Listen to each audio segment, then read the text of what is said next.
guutuu dubbata. Inni keenya maaf rakkata isa gaa oollee bullee seenaa keessatti ilaaluudha. Itti fayyadama miidiyaa hawaasaa duudha Oromootiin wal qabsiistanii keessumattuu bakka tokko tokkotti maqaan balleessiin daangaa darbe yeroo barraa'u hin argina. Dooktar Abiyyi Ahmed akkuma arganitti barreessuutu jira. Kana duudhaa saba Oromoo qabu waliin wal qabsiistanii mee akkamitti ilaaltu? Isinis yeroo baay'ee deebiin yeroo kennamu sin argamu dhugaa ta'ee soba ta'ee wanti irratti dubbatamu hin jiru. Isin isa kana akkamitti ilaaltu? Kun gaaffii baay'ee gaaffii murteessaadha. Kanaaf garuu deebii si kennu duratti xiqqoo duubatti deebisuun barbaada.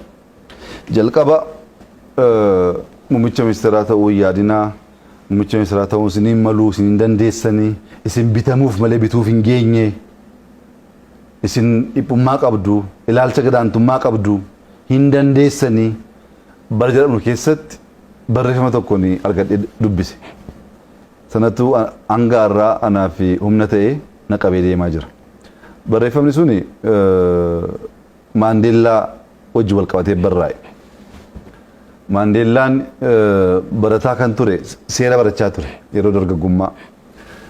Gurraachi bara isaa keessatti seera barachuun baay'ee kan barames miti kan barbaadamus miti. Barsiisaan adiidha.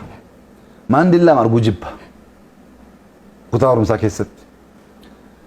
Guyyaa tokko Maandeellaan namichi kun akkasa jibbu beekaa kaafteeriyaa kan mana barumsaa sana nyaachuu gaafa deemu barsiisaan sun bakka tokko taa'ee jira.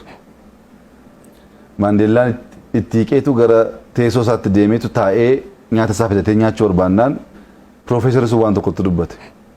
Mister Maandeellaa jedheen obbo Maandeellaa jedheen maali booyyee fi simbirroon waliin ta'anii akka nyaachuu hin dandeenye hin beektuu jedheen. Egaa namichi kun booyyee fi simbirroo gaafa jedhu booyyee eenyuun jechaa akka jiru simbirroo eenyuun jechaa akka jiru ifa. Maandeellaan daqiiqaa tokkoof dhaabbateetu yaade. Yaadeetu dhugaa keeti piroofeesar jedheen.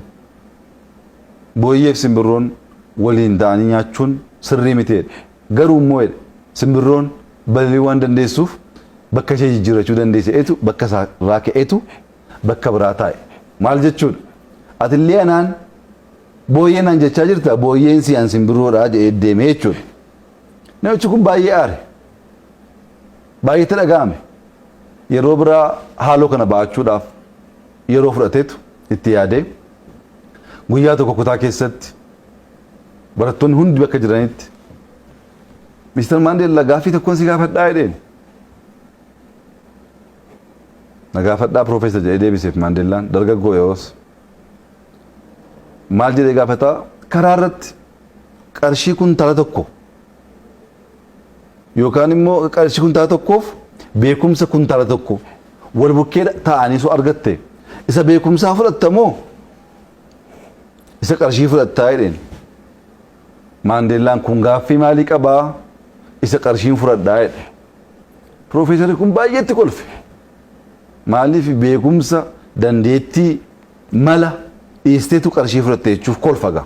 Kolfeetu ani jedhe isoon bakka kee ta'e qarshichaan fudhadhu jedhe. Beekumsa barumsa sanan fudhadhaa mala sanan fudhadhaa. Malli suni qarshii uumuu waan danda'uuf isan barbaada malee qarshiin fudheetitti kolfeetu kofalchiise. Maandeellaan kan keessa sirriidhaa kan koos sirriidhaa jedheen. Piroofeesarichi akkamitti jennaan namni kan qabuun barbaadu isan qabaanne barbaada. Ani beekumsa nan qaba, bilchina nan qaba, sammuu nan qaba, qarshiin dhabee. Ati immoo beekumsa hin qabdu, waan qabdu sitti fakkaata. Qarshii immoo qabda, isan qabni sana fudhatte. Amaluma namaati waan qabuun fudhatu isan qabni fudhata waan ta'eefini qarshii fudhee jedheen. Lammaffaa ajjeesee jechuudha. Inni maal jechuu isaati beekumsa hin qabdu wallaalaadhaa gurraacha jedhee cabsuuf hin yaadin jechuuf wallaalaan si'aan wallaalaa miti isatti deebise.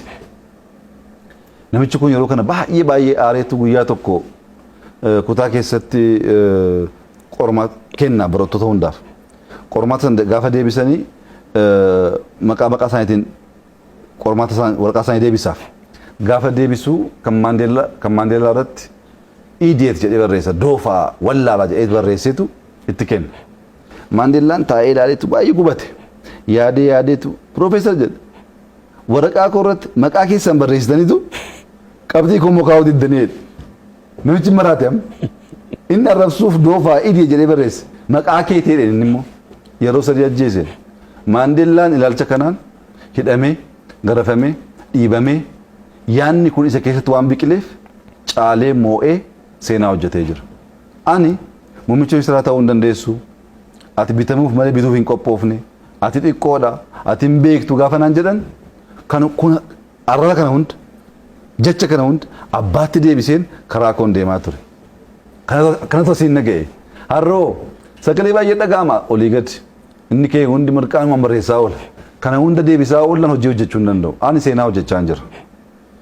Seenaa hojjechaa jira naannoo keenya keessatti fakkeenyaaf waggoottan tokko darbe keessatti piroojeektii 4,000 waggaa 10 ol dhaabbate piroojeektii xixiqqaa amma guddaatti raawwannee eebbisaa jirra.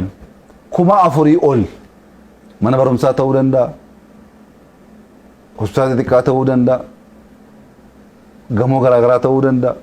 Hojii baay'ee jalqabamee dhaabbate finneetu eebbisaa jirra. Deemaati ilaalaa isinis seenaa guddaadha kun. Jalqabuu osoo hin taane fixuu akka dandeenyu agarsiisaa jirra. Finfinneetti wanti hojjechaa jirru abbaan barbaade dhufee kan buqqisuu danda'u miti. Seenaa hojjechaa jirra. Seenaan kun bu'uura kan taa'udha kan mul'atudha. Abbaan barbaade yoo dhufe xureessuudhaa tattaafachuu danda'a balleessuu hin danda'u. Kanaaf hojii koorratti mul'ata koorratti yaada koorratti xiyyeeffadhee hojjechaa jira. Maaliif ani umurii koo guutuu as taa'uun barbaadu. Takkatu hojjedhee bu'uura kaa'een deemuu barbaada. Amma sanatti immoo warra odeessu wajjiniin gabaa isaanii oolee yaada isaanii dhaggeeffachaa isaaniif deebii kennuu keessa oon oole hojiin kun abbaa dhaba. Kun uummata Oromoo hundaaf barumsa guddaa ta'uu danda'a. Kan nu arrabsuu barbaadu, kan nu cabsuu barbaadu, kan nu dhiibuu barbaadu akka Oromootti isa ta'u akka biyyaatti. Itoophiyaan piroojeektii laga hidha Abbayyaa yaaduu hin dandeessu hin qabdu jedhanii kan dubbatan jiru. Amma sammaa kana Misir piroojeektii dachaa 5 fedhii ishee ol kan ta'e hojjette Itoophiyaan jetti. Fedhii keenya akka nama murteessu arraboota akkasiif deebii kennuuf yeroo balleessuun barbaachisaa miti. Mul'ata kee yaada kee qabatteetu xiyyeeffattee deemtee sana galmaan ga'uu dandeessee jennaan oolee bulee inni si arrabsees inni si komatees inni si jibbees harka kenna. Inni hafuun immoo moonee harka kennisiisnee jirra ammas immoo waan bu'uuraa hojjennee harka kennisiisna kun shakkii hin qabu. Akka moonu beenna mul'ata keenya beenna akkaataa hojjechaa jirus beenna. Kana hojjechuu dadhabdeetu maqaa baasaa yoo oolte maqaa kee hammattee teessaa maqaa kee wajjin dhimma hin qabu dubbii kee wajjin dhimma hin qabu warra na arrabsuu fedhii hin qabu akkasitti miti kan hin guddadhe aan hojii hojjedhee waan seenaa keessatti midaalamee dhaloonni hojii jechuun kana jechuu danda'amu hojjechaa jira yaadaanis dhaabbileedhaanis waan mul'atuunis OBN deemee ilaalu Inxooxxoo waan fakkaatu Inxooxxoo hojiin hojjenne suni dhugaa dubbachuuf Washington DC London deemtee argachuu hin dandeessu. Deemaa ilaalaa hojii addaa hojjenne biyyi kun akka danda'u hojjechuu akka dandeenyu jijjiiruu akka dandeenyu mul'isaa jirra. Kun akka biyyaatti bal'achuu qaba. Badhaadhinni sadarkaa biyyaatti dhugoomuu qaba. Kana gochuuf bakka tokkotti shaakaltee hojjettee xiqqoora jalqabdee bal'isaa deemta. Al tokkoon biyya guutuu jijjiiruu hin danda'amu biyyi jijjiires hin jiru. Akkaataa kanaa deemaa jirra. Injifannoo guddaa kan saba keenya boonsu biyya keenya boonsu hojjechaa jirra. Nus immoo gammachuu guddaa hojjechaa jirra. Bakka arrabaan jiru bakka hojii waan jirruuf bakka waan guyyaa mul'atu guddatu keessa waan jirruuf gama dinagdee waan goone beenna. Gama homaa waraanaatii waan goone beenna. Gama siyaasaatii waan goone beenna. Baay'ee gammanna. Injifannoon kunis immoo oolee bulee hunduu kan itti gammadu akka ta'u abdii guddaa qabna. Kallattiin qabsoo Oromoo kanaan booda maal ta'uu qaba? Wanni uummata Oromootiif dhaamtan maaltu jira? Uummanni keenya duudhaa addaa, seenaa addaa, beekumsa addaa, jabina addaa